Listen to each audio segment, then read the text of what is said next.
tentar dormir melhor. É isso que os portugueses têm feito e olhando para os números ficamos assim um pouco estupefactos como é que a realidade nos arrasta para estas constatações que posso adiantar só apenas algumas.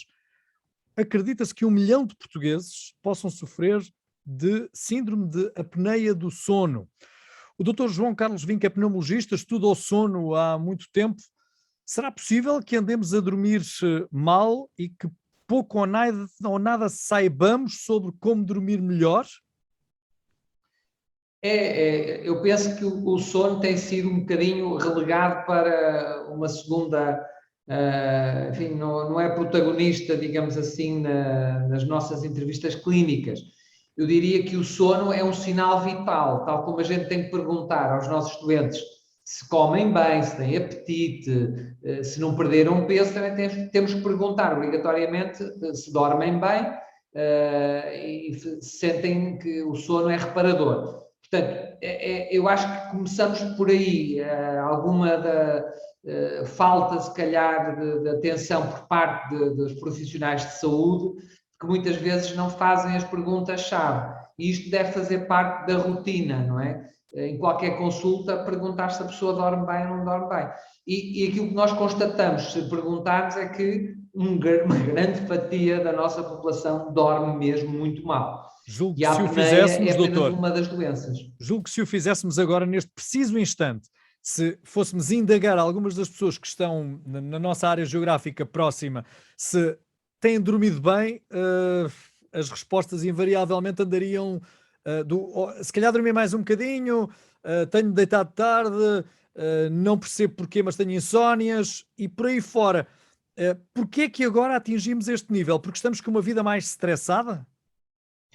Eu penso que surgiram com a pandemia, que nós já levamos aqui há 1 ano e meio, ficaram mais óbvias algumas das situações. Quer dizer, há já reconhecida a insónia pandémica, quer dizer, qualquer tipo de estressante nos provoca insónia. Quer dizer, se a gente leva os nossos problemas ou os problemas da família para a cama, pensando neles e fixando-se neles, obviamente que o nosso cérebro não desliga, não é? Nós precisamos de relaxar, desligar. E se isso não acontece, acabamos enfim, agravar todos os nossos problemas. E isso foi o que se tem visto, quer dizer, este arrastar da pandemia e os problemas que têm afetado, quer os profissionais de saúde que têm trabalhado demais e, portanto, têm tido também perturbações de sono, quer os próprios doentes, quer aqueles que estão mesmo doentes com a doença Covid-19, quer aqueles que têm medo de vir a ter a doença, toda essa população, que é, como se sabe, muito extensa, acabam por sofrer essas consequências de noites mal dormidas que se vão acumulando e que depois acabam por estabelecer, se calhar, um novo horário e pecamos logo por aí, quer dizer, aqueles ditados de deitar cedo e cedo erguer e ter umas regras com os horários é fundamental, não é? Se nós oscilarmos muito, o nosso relógio biológico fica um bocado baralhado. Mas nós estamos provavelmente a dar um mau exemplo utilizando aquilo que tem sido provocador também de noites mal dormidas, que é a tecnologia. A tecnologia tem permitido, por exemplo, que nós façamos esta entrevista com muitos quilómetros de distância um do outro, mas também tem permitido simultaneamente que nós, com estas distâncias geográficas a que nos encontramos, possamos estar a falar com os nossos amigos até altas horas da noite. Exatamente.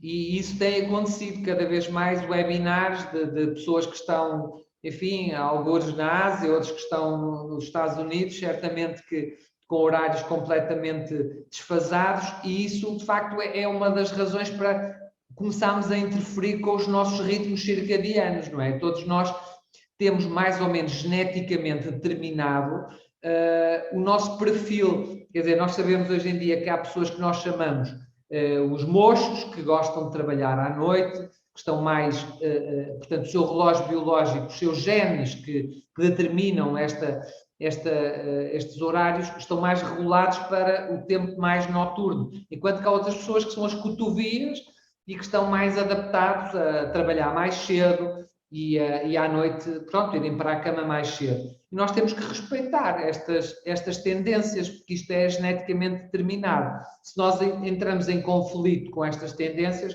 obviamente depois vão surgir perturbações, não é? E é por isso que há alguns países que respeitam, digamos, estes cronótipos, que é assim que se chamam, este tipo de programação sobre o ritmo biológico, o ritmo do sono. Há pessoas que funcionam melhor de manhã, outras que funcionam melhor à noite, e isso é programado. E depois, claro que há trabalhos que desregulam então isso tudo, não é?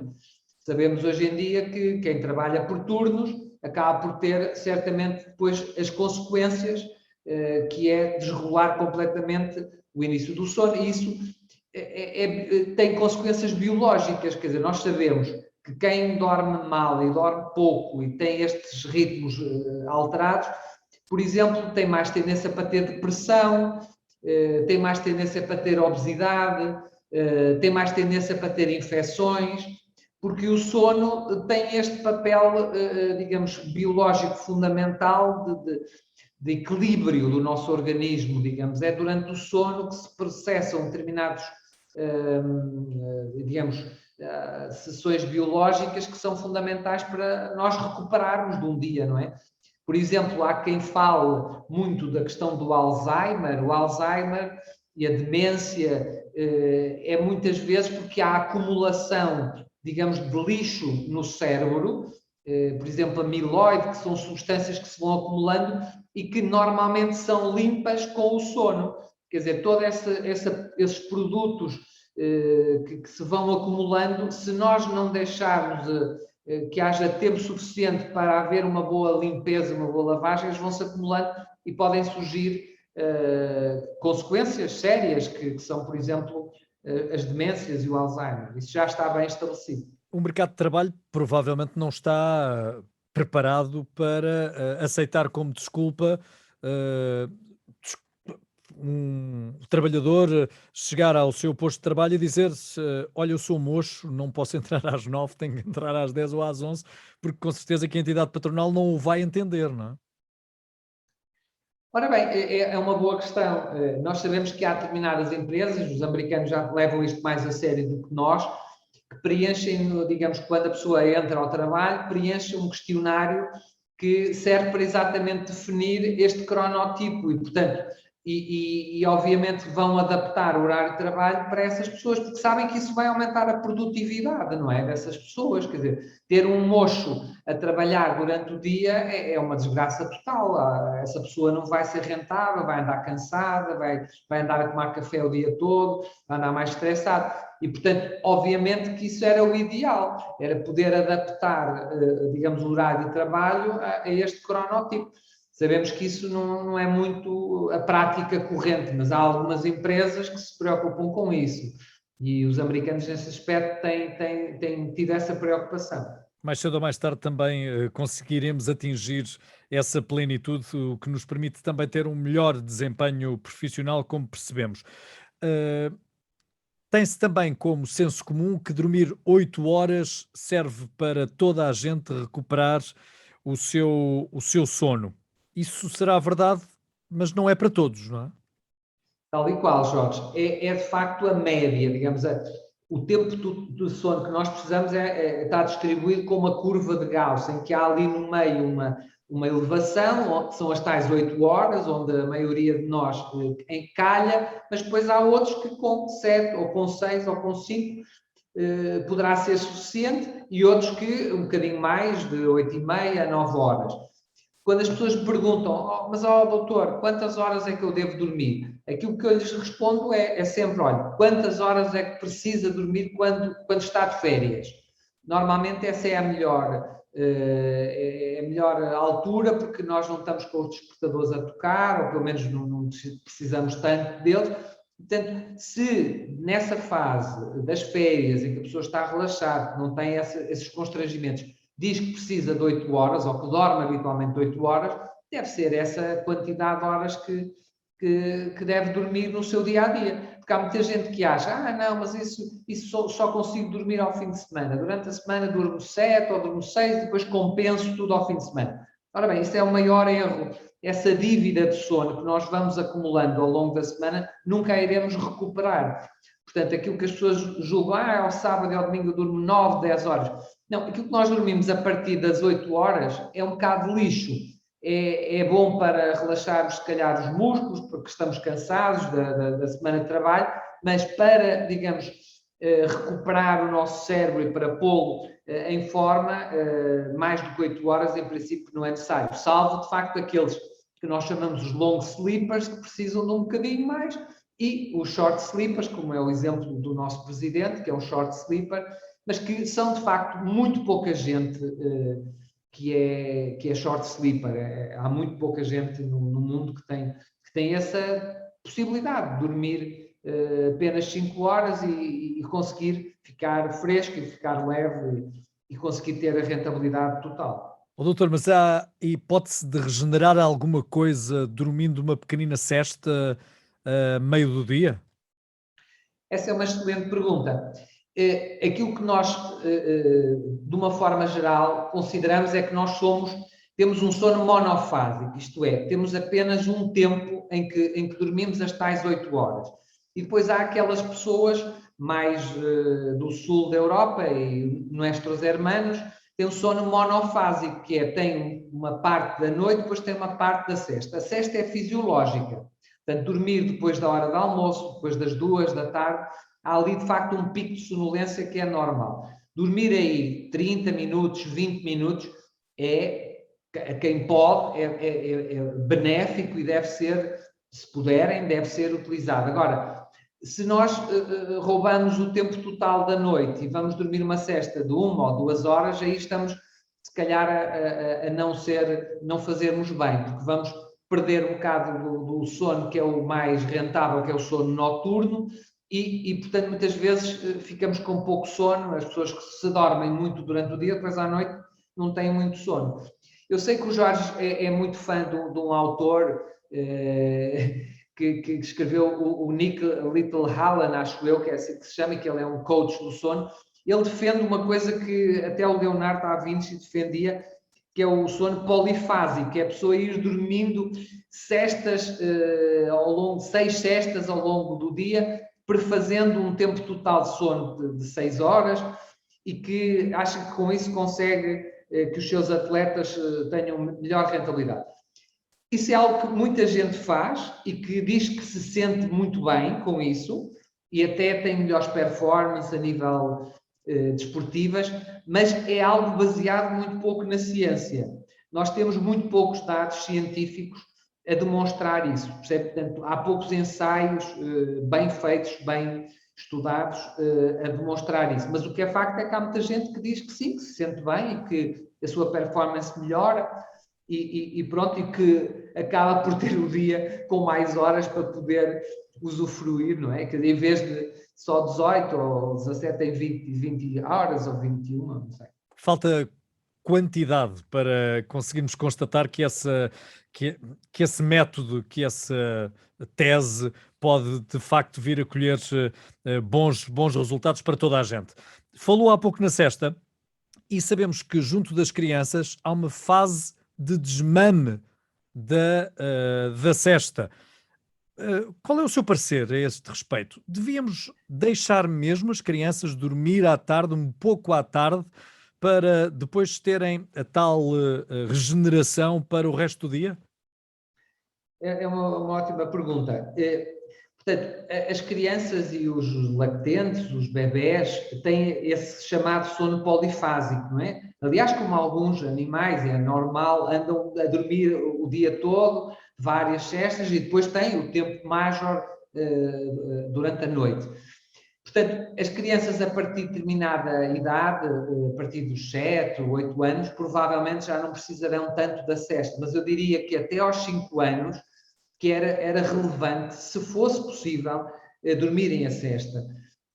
A sesta é muito importante para os meninos manterem a sua concentração na escola. Eu sei que há determinadas escolas, a nível, portanto, pré-primário, digamos assim, que permitem que as crianças durmam num colchão, num espaço fechado, num espaço escuro, e eu acho que isso é muito benéfico para depois que as crianças possam também usufruir dessa sesta em casa.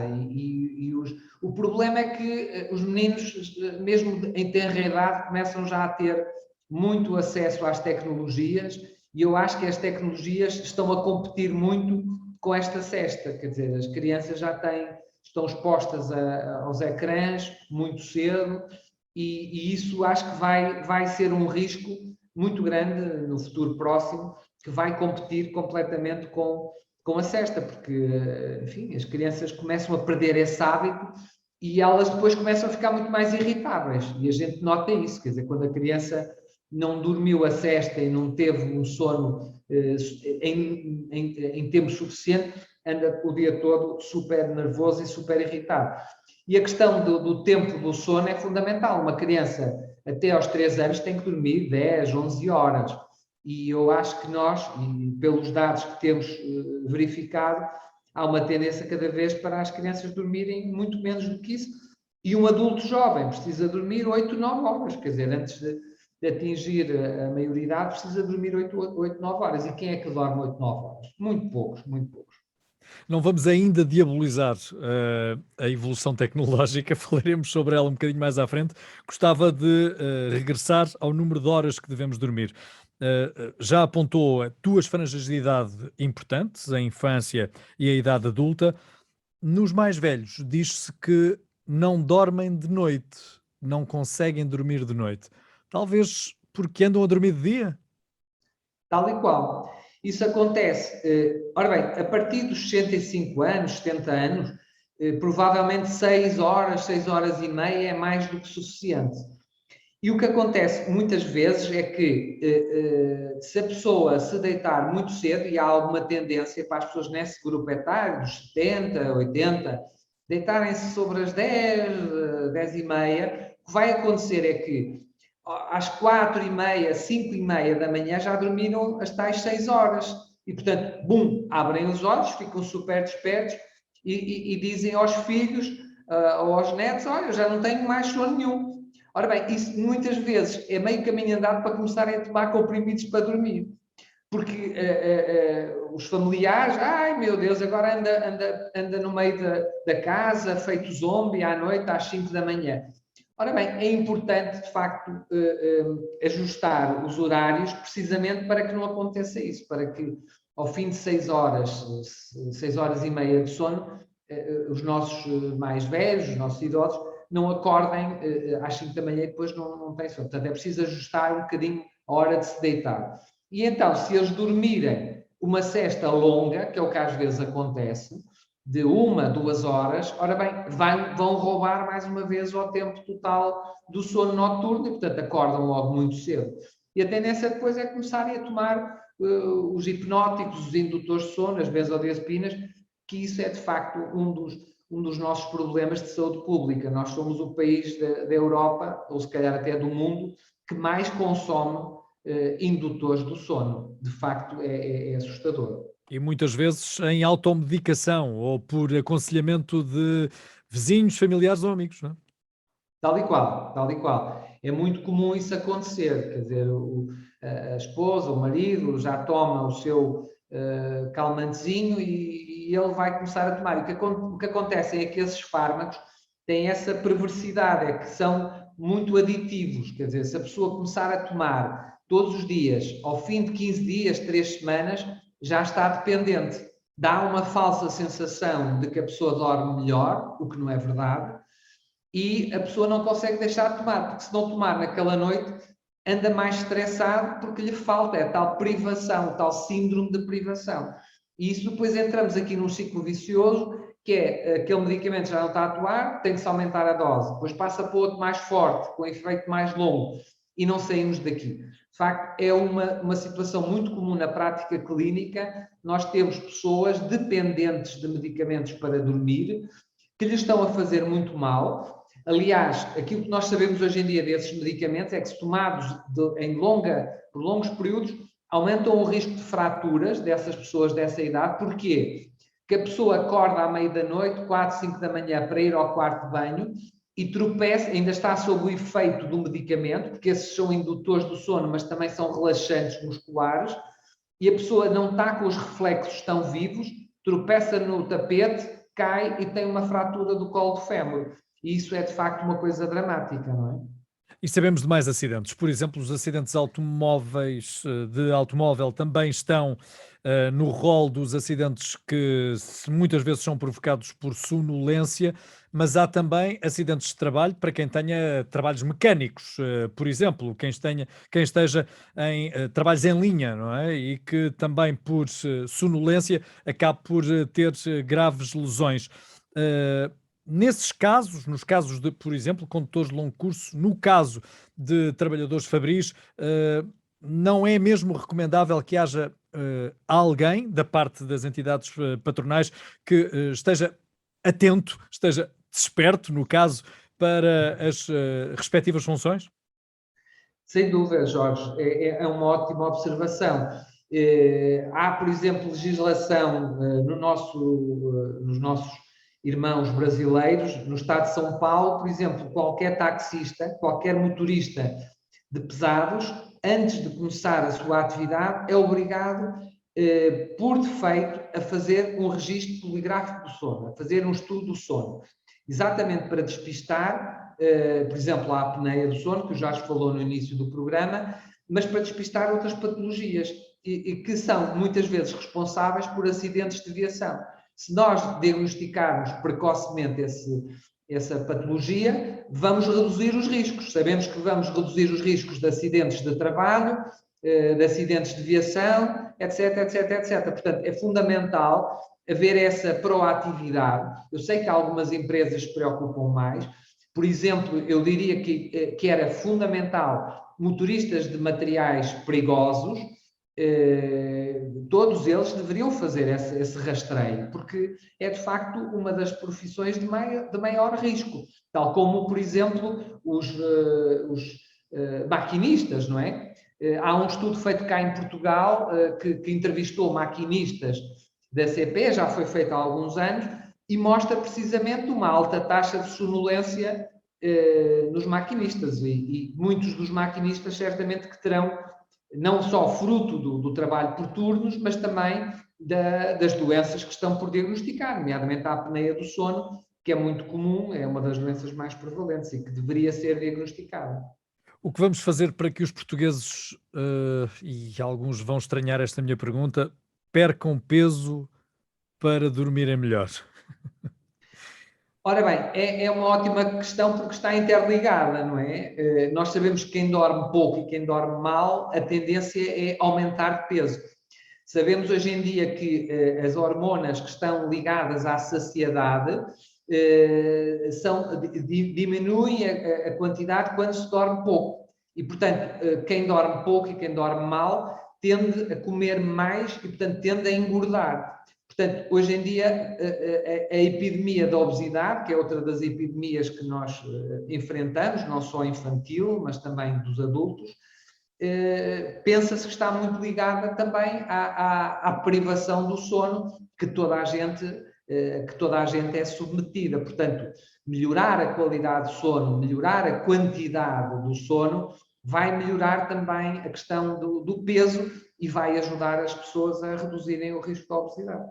É porque sabemos até de algumas quesílias familiares, porque uma das partes ressona mais do que a outra e não deixa também a outra dormir. Não é apenas e só a apneia do sono que está a prejudicar o próprio, mas também o quanto se pode prejudicar o vizinho ou a vizinha do lado, porque não tem a oportunidade de dormir conforme desejava e conforme o seu corpo pede. Tal e qual. Essa é mais uma ótima observação, Jorge, porque nós já tivemos a oportunidade de avaliar a qualidade do sono dos doentes com apneia e dos cônjuges, dos maridos ou das esposas, dos doentes com apneia do sono. E, curiosamente, há esposas, maridos doentes com apneia do sono que têm uma pior qualidade de sono do que os próprios. Portanto, esta doença do ressonar e do parar de respirar tem efeitos colaterais extremamente importantes, porque quem está ao lado também vai dormir mal. O tratar a apneia melhora o próprio e melhora também o cônjuge. Portanto, é uma das mensagens também que é muito importante e que, portanto, é uma das grandes vantagens de tratarmos estas pessoas. João, já ambos fomos um bocadinho mais novos e também tivemos tendência para dormir pouco, principalmente na nossa adolescência. Como é que vamos convencer, se é que é possível convencer os adolescentes a dormir mais para serem melhores? Isto pode ajudar? Dorme mais e serás melhor? Pode ajudar? Eu acho que nós devíamos ter estas campanhas, que o Jorge deu aqui um mote para uma campanha, que poderia ser da Direção-Geral de Saúde, por exemplo, ou poderia ser de uma sociedade científica ligada à medicina do sono, que é efetivamente só com campanhas, com os jovens, entre eles, a passarem a palavra, que se vai conseguir que esta geração ou estas gerações mudem de facto de atitude. Eu acho que, por exemplo, o Cristiano Ronaldo, que é digamos, um role model para muitos jovens e para nós, é uma pessoa que se preocupa rigorosamente com o sono como ninguém. E está à vista os resultados, não é? Portanto, se fores atleta, se fores desportista, se dormires bem, vais ter uma melhor performance, vais ter menos lesões. Isso está mais demonstrado. Além de vais ter muito melhor rentabilidade no trabalho, na universidade, na escola. Portanto, isto é algo que é inequívoco e, portanto, desperdiçar aquilo que eu chamo a vitamina S, a vitamina do sono, das 8 horas de recarregar as baterias, é um desperdício, não é? Isto é algo que nos é oferecido, não é um tempo que vamos desperdiçar à noite, é algo que nós estamos a ganhar. E devemos cumprir e manter sempre este ritmo para que, enfim, possamos ter ganhos na nossa vida. Ainda recentemente o nosso campeoníssimo Fernando Pimenta, falando noutro grande atleta de alta competição e com destaque mundial, referia isso mesmo. Eu treino muito tempo, mas também descanso muito para conseguir estar sempre em regime de alta competição. Agora, se não se importa, vamos entrar no quarto de toda a gente. O que é que lá devemos ter dentro do quarto? Ou melhor, o que é que nós vamos encontrar dentro do quarto dos portugueses que não deveríamos ver? A primeira coisa é uma televisão, não é? É muito comum nos quartos dos portugueses haver uma televisão na parede que fica ali ligada durante, enfim, minutos ou horas até a pessoa adormecer. Portanto, há pessoas que nitidamente precisam do embalo da televisão para adormecerem. Portanto, criam uma espécie de um reflexo condicionado. Só conseguem adormecer se estiverem a olhar para aquilo. E a gente sabe que isso é tudo o contrário. Portanto, a luz vai contrariar a nossa tendência natural, que é a partir das 11 da noite, 11h30, vamos aumentar a produção de melatonina, que é a nossa hormona que nos ajuda a desligar, e a luz atua exatamente ao contrário, inibe essa produção de melatonina. Portanto, estamos aqui a entrar em conflito com a tendência natural. Quem diz a televisão também diz o despertador, que é muitas vezes também uma fonte de luz fluorescente que está ali na mesinha de cabeceira e que, quando as pessoas com insónia acordam, a primeira coisa que vão fazer é espreitar para o relógio e ver, passam só 3 horas, meu Deus, como é que eu vou agora fazer para continuar a dormir? Isso também é um estímulo mau, nós não devemos estar permanentemente a olhar, só passou meia hora, só passou uma hora, e criamos mais uma vez também um reflexo condicionado.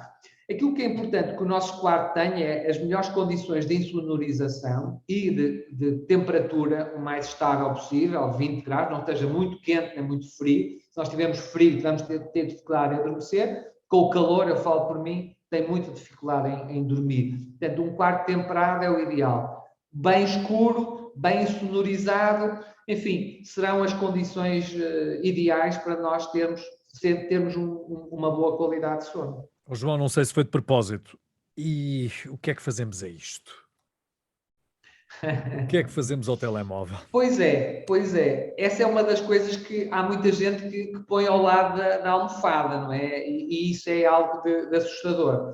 Já tivemos a oportunidade de conversar sobre isso, os nossos filhos, os nossos adolescentes, terem o telemóvel mesmo ali ao lado, porque podem ter uma mensagem do WhatsApp às 2 da manhã e podem ter que responder, é uma situação que pode ser complicada, ou então cada um de nós que ouve, enfim, o som estridente do aviso de mensagem na caixa de correio e que nos dá ali um alarme para acordar. Portanto, o telemóvel deve estar muito longe de nós, de preferência fora do quarto, ou em modo silêncio absoluto, para não vibrar, para não tocar, para não acender luzes, porque isso vai certamente interferir com o nosso descanso.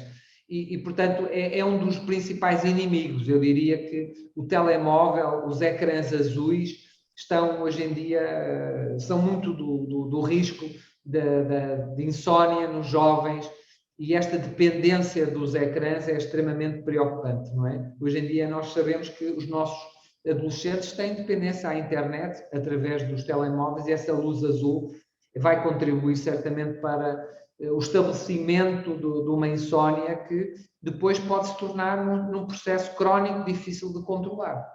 Sr. João, me permite acrescentar, não são só os adolescentes, parece-me que os adultos e também já muitos dos mais idosos também começam a ter exatamente a mesma prática e a utilizar o telemóvel em horas que não são tão aconselháveis, porque, segundo me parece, nem todos nós somos médicos e não estamos em urgência durante todos os dias. Pelo menos é o que Tal me e qual, parece. Pelo menos é o que me parece. tal e qual, Dentro de absolutamente. poucos dias, nós vamos ter nova mudança da hora. Vamos entrar no horário de inverno.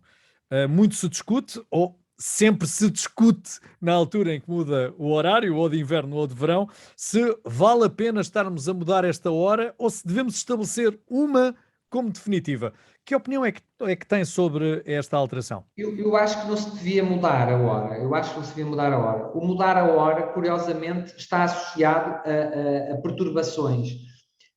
Não só, enfim, aquelas distrações típicas, não é? Do doente que tinha a consulta às 9 e com a mudança da hora faltou, não é? Porque não se lembrou de mudar. Hoje em dia não há muitas desculpas, porque os telemóveis mudam automaticamente, todos os dispositivos mudam. Mas, pronto, houve certamente muita gente que não recorreu a essas mudanças e há essas interferências.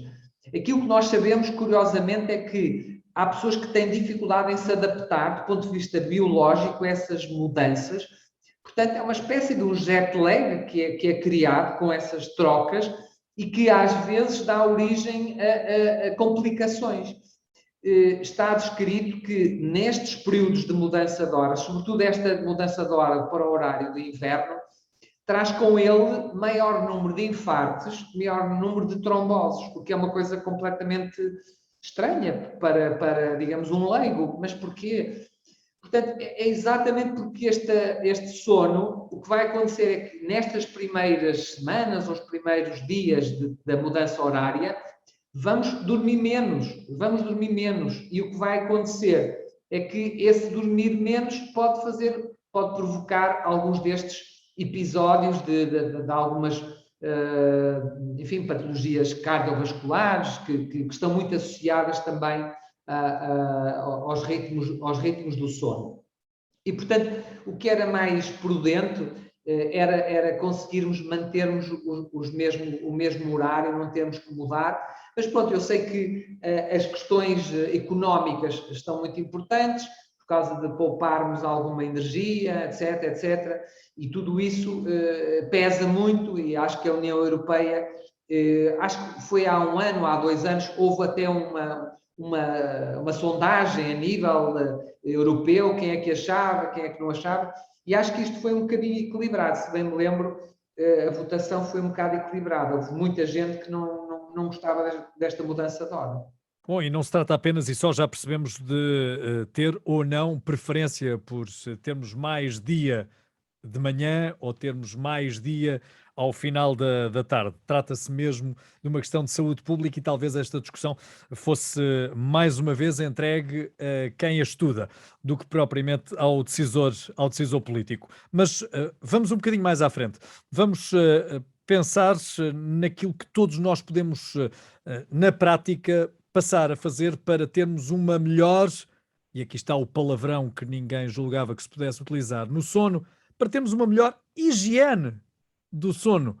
Quais são as práticas, doutor? Tal e qual, Jorge, isso é fundamental. Portanto, são regras básicas de conduta para a nossa saúde que nós devemos ter. Passam por a questão dos estimulantes, não é? Portanto, a cafeína e os derivados, nós devemos evitar tomá-los depois das 2 da tarde. Sobretudo quem tem problema de insónia está completamente contraindicado. A partir das 2 da tarde deve cortar com tudo que seja cafeína e derivados. Obviamente, os fumadores também, a nicotina é um estimulante e vai também prejudicar o início do nosso sono. Portanto, se nós não fumarmos, melhor, não é? Não só pelas questões pulmonares e cardíacas, mas também vai certamente prejudicar o nosso sono. A questão que falámos no início, de ter algum rigor com a hora de se deitar e a hora de se levantar, não variar muito, não oscilar, porque há pessoas que se deitam uma noite às 10, outra à 1 da manhã, há outras que vão oscilando muito. Isto não é nada bom, porque o nosso relógio biológico tem dificuldade em acertar exatamente o início do sono. Outra das coisas básicas que todos nós já passamos por ela, uma noite de insónia, porque temos uma pessoa na família doente, ou porque temos um problema no trabalho, alguma coisa que nos está a inquietar, que nos está a preocupar. Se nós estamos acordados durante a noite, 2, 3 da manhã, não dorme, vira para um lado, vira para o outro, nós não devemos ficar na cama, devemos nos levantar e devemos ir para a sala, tranquilamente, ouvir música suave, ler um livro que não nos provoque grande raciocínio, portanto, eu diria uma revista do coração ou um livro de quadradinhos, algo que seja, que não nos puxe muito pelos neurónios. Portanto, está a querer dizer que nós devemos interromper a insónia, é isso? Exatamente, porque se nós não o fizermos, se nós ficarmos meia hora, 45 minutos, 1 hora, com a tal questão do despertador ao nosso lado, a flashar-nos ali as horas que não passam, e nós olharmos para aquilo, nós entramos aqui, digamos, em grande ansiedade, e é melhor levantar-se, porque senão começamos a criar aqui um novo hábito e o nosso organismo já fica baralhado, não sabe se quando está na horizontal é para desligar ou não é. E, portanto, é importante que a gente dê esse sinal ao cérebro e diga assim, ok, eu estou acordado, estou aqui com os meus neurónios ativos, vou, mas é para a sala, vou-me sentar, vou estar tranquilo, à espera que me venha o sono outra vez. Portanto, isto são regras básicas, não é fácil de o aplicar, mas o que não se deve fazer é levantar-se às 2 da manhã ou às 3 e ir, enfim, como eu já ouvi muitas pessoas, passar a ferro ou a ver televisão, nada disso. Quando a pessoa não está a dormir, deve fazer algo de monótono e esperar que o sono venha outra vez. E se o fizer de uma forma paulatina, vai retomar outra vez um sono mais contínuo e mais estável e não vai ter esta tendência de acordar e ficar ali, vira para um lado, vira para o outro. E lá regresso eu à alimentação, parece um estigma, mas não é, juro que não é. Devemos comer menos para dormirmos melhor à noite? Essa é uma ótima questão. Aquilo que, de uma forma geral, se diz é que nós temos que esperar pelo menos 2, 3 horas, não ir com o estômago muito cheio. Se formos com o estômago muito cheio para a cama, vai ser mais difícil nós entrarmos em sono. E depois nós sabemos que há determinados alimentos que são, digamos, facilitadores do sono. Eu diria que não há alimentos indutores do sono, mas há alimentos que são facilitadores. E há aqueles que não são facilitadores do sono. Por exemplo, se nós comermos carnes vermelhas à noite, vamos dormir pior. Se nós tendermos a comer mais peixe, vamos dormir melhor. Por exemplo, sabemos hoje em dia que, portanto, aqueles peixes dito salmão, atum, são mais ricos em determinados nutrientes que são facilitadores do sono. Por exemplo, a noz, por exemplo, o queijo, portanto, alimentos ricos em triptofano, por exemplo, são transformados na tal melatonina, que é a hormona do sono. Se nós, por exemplo, isso é que as nossas mães sempre nos diziam, para ir dormir melhor, um copinho de leite morno antes de dormir. Ora bem, é exatamente por isso, esse substrato, o triptofano, e o queijo, por exemplo, uma tosta com queijo mozzarella ou com queijo parmesão, que são queijos ricos em triptofano e em cálcio, são muito facilitadores do sono. E, portanto, tudo isso, uma alimentação mais equilibrada, enfim, a dieta mediterrânica, todos nós conhecemos, cá em Portugal, felizmente, é muito mais adequada para dormirmos melhor. Por exemplo, há uma fruta que as pessoas não sabem e que está demonstrado, é o kiwi. O kiwi é uma fruta que ajuda também, é um facilitador do sono. Portanto, há um estudo que mostra que quem come 2 kiwis ao jantar dorme melhor. E é exatamente por isso, pela riqueza de alguns dos nutrientes que vão transformar-se nas hormonas do sono e que são facilitadoras. Portanto, se nós tomarmos uma alimentação rica nestes nutrientes, que normalmente são também coisas muito saudáveis, nós vamos certamente facilitar o nosso sono e não devemos comer, digamos, aqueles nutrientes com altos níveis glicémicos, porque isso também não vai ajudar. Portanto, os hidratos com menos capacidade glicémica são mais facilmente digeríveis e, portanto, vão ajudar, juntamente com, enfim, carnes brancas e o peixe, que é o ideal para a noite. João, há muitos daqueles que nos ouvem que com certeza têm dificuldades urinárias e sabemos que são muitas vezes causadoras estas dificuldades de uma noite bem dormida. Que conselho? Ora bem, é uma boa observação. As dificuldades urinárias, por exemplo, o levantar-se de noite para urinar várias vezes, muitas vezes pode ser um fenómeno próprio nos homens do aumento do volume da próstata, mas também pode ser um sintoma da apneia do sono. Eu já tive várias pessoas com apneia do sono que andavam a ser tratados no médico especialista de urologia, porque achava que era um problema de próstata e afinal não era nada. Era apenas por causa da apneia. Porquê? Porque a apneia faz reter líquidos. Portanto, há o distúrbio respiratório causa um aumento de uma produção de uma hormona que aumenta a diurese e, portanto, acaba por provocar tudo isso. Agora, se nós, por exemplo, evitarmos beber muita água ao fim do dia e à noite restringirmos, digamos, os líquidos, vamos ter, obviamente, menos probabilidade de nos levantarmos várias vezes por urinar. Cada um de nós já teve essa experiência, fomos ao ginásio, fartámos de beber água, à noite nessa noite vamos nos levantar mais de uma vez e isso é normal porque ingerimos mais líquidos. Portanto, para que não tenha tanta essa necessidade de se levantar para ir ao quarto de banho urinar, tentar restringir um bocadinho os líquidos. E se isso, mesmo assim, não solucionar, então é importante perceber se não haverá alguma patologia, e esta da apneia do sono é muitas vezes uma das causas de urinar muitas vezes à noite. João, há como que um ritual para irmos dormir? Devemos respeitar um ritual para irmos dormir? Devemos baixar a iluminação da casa? Devemos desligar a televisão algum tempo antes, afastar-nos do telemóvel algum tempo antes? Devemos acalmar-nos antes de irmos para a cama? Eu acho que esse ritual é muito útil, sobretudo para as crianças, não é? Nós, se tivermos este ritual com elas, elas vão se sentir mais seguras, mais confortáveis por ir dormir. Muitas das crianças, a noite provoca alguns medos, alguns pesadelos, e, portanto, nós darmos esta segurança às crianças com estes rituais de relaxar, de ouvir uma música suave, diminuir a luz, enfim, tudo isso é útil. Eu diria que para os adultos também, não é? Fazê-lo, e nós já falámos também sobre isso, aquelas pessoas que têm tendência a estarem muito tensas ao fim do dia, depois de um dia de trabalho, depois, enfim, da excitação toda das atividades, tomar um banho de água quente pode ser extremamente útil também, vai relaxá-los ainda mais.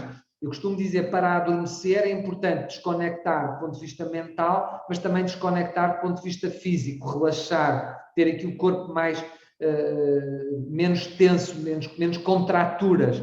e o banho de água quente muitas vezes também ajuda. Portanto, esses rituais que o Jorge referiu, eu acho que são extremamente úteis.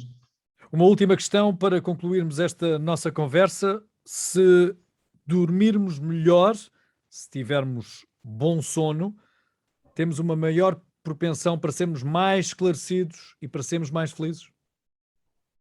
Sem dúvida nenhuma, sem dúvida nenhuma.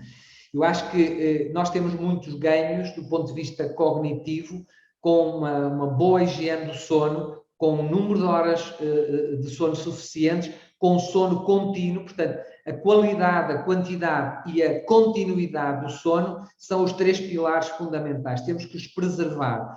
Com isso vamos ter ganhos na nossa saúde mental, nas nossas decisões, enfim, no nosso trabalho, na rentabilidade no desporto, enfim, é algo que é transversal a todas as atividades e, portanto, o sono é uma pérola que todos temos que preservar e que temos que cultivar, está nas nossas mãos, é grátis e, portanto, só temos que o acarinhar. É isso que nós precisamos de fazer no nosso dia-a-dia. João Carlos Vinck, boa noite descansada. Muito obrigado, Jorge. Foi um Obrigado, gosto. João. Muito obrigado. Um grande abraço. Obrigado.